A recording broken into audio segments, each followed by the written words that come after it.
ಸಮಯ ಸನ್ನಿಹಿತವಾಗಿದೆ. ಈಗ ನಿಮ್ಮ ಪ್ರಯಾಣ ಶುರು. ಮುಂದಿನ ನಿಲ್ದಾಣ ಯಾವುದು? ಅಲ್ಲಿನ ಕಥೆಗಳೇನು? ಕಥೆಗಳಿವೆ, ವ್ಯಥೆಗಳಿವೆ, ವಿಜಯದ ಪಯಣವೂ ಇದೆ.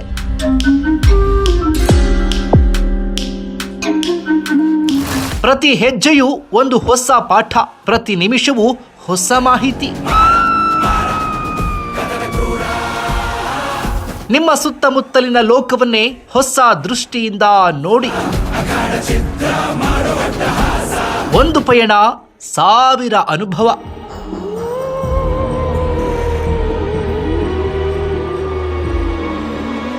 ಇದೇ ನಮ್ಮ ಪ್ರಜಾಪಯಣ. ಹಾಗಾದ್ರೆ ನಮ್ಮ ಮೊದಲ ಪಯಣದಲ್ಲಿ ನೀವು ಸೇರಿಕೊಳ್ಳಲು ಸಿದ್ಧರಾಗಿದ್ದೀರಾ?